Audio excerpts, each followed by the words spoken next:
한간에 알려지기는 이제 뭐 그렇게 알려지지 않습니까? 뭐 몇 명을 뭐 여사픽이 있었고 그 여사픽을 한동훈 대표가 잘랐다. 그래서 그때부터 사이가 틀어졌다 이러는 거고 또 다른 한편으로 그 여사픽이 이철규라는 분을 통해 가지고 녹취록이 나오지 않습니까? 이철규 통해서 들어왔기 때문에 사실 이게 공식 라인에 있는 사람이란 말이죠.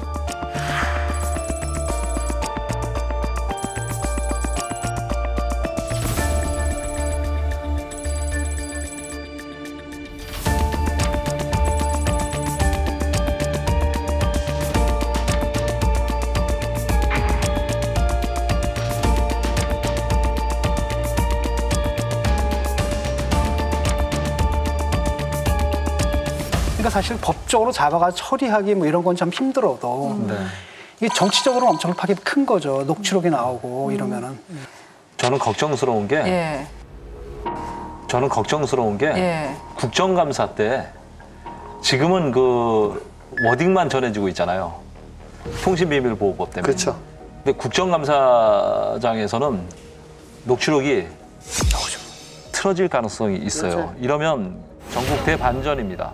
전국 대반전입니다.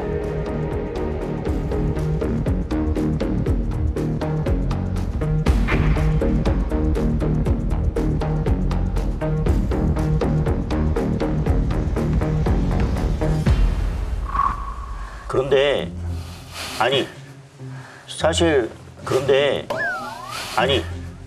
사실 누군가가 아니면 어떤 공천관리위원이 나 이 후보가 좀 됐으면 좋겠다라고 얘기해야 되는데 그러면 당연히 예를 들면 뭐 이런 경력도 있고 이래서라고 하지 예를 들면 누구 때문에 이 사람 줘야 됩니다라고 이야기는 하진 않으니까요. 간단하게 얘기할게요. 제 선거 끝나고 나면요.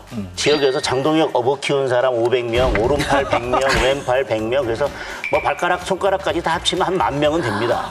그분들이 다 돌아다니면서 장동혁 어버 키운 거예요. 강덕진을 키웠는데. 그러니까 그런 거 저런 거 다 고려하면 공천할 수 없고요. 원칙과 기준 가지고 공천할 수밖에 없습니다. 그러면 제가 구체적으로 곧 논란이 될 것 같은 지역 제가 얘기를 하나 드릴게요. 도태우, 장해찬 공천 취소가 됐잖아요, 결국. 네네. 근데 비대위원회인가에서 공천이 확정된 거를 뒤집은 거잖아요. 맞아요. 그거 가지고 대통령실에서도 굉장히 노골적으로 그 불편한 마음을 표현한 걸로 알고 있거든요.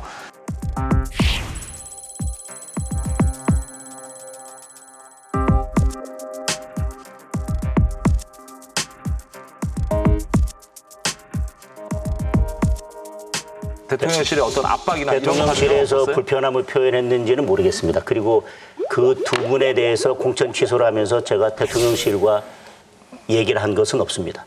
그리고 잘못 알려져 있는데 이철규 의원님과 제가 그 문제를 가지고 뭐 이런 일들이 계속 벌어지고 있을 때 어떻게 해야 되느냐에 대해서는 계속 이야기를 했지만 마지막에 최종적으로 취소하는 게 맞겠습니다라고 이야기했을 때 수용을 하셨어요. 어떤 갈등도 없었고요. 더 중요한 거. 장해찬 후보하고 총선 공천할 때 그리고 그런 문제가 불거져서 취소를 해야 되겠다라고 할 때 통화가 된 적이 한 번도 없습니다. 제가 통화를 하려고 시도했지만 한 번도 제 전화를 받은 적이 없고요. 그 이후에도 저하고 통화한 적이 없습니다. 그건 장해찬 후보한테 물어보면 압니다. 그리고 이러이러한 관점에서 우리가 결국은 취소할 수밖에 없다라고 최종 결정하고 나서 전 도태우 후보하고 통화한 적은 없습니다.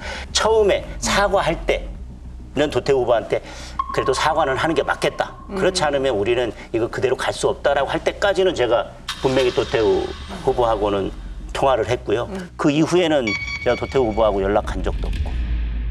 그럼 사법적인 문제가 없다 하더라도 여권 일각에서 김 여사가 어느 방향으로든 영향력을 행사하려고 했다면 사과해야 한다라는 주장도 나오고 있는데 여기에 대해서는 동의하십니까?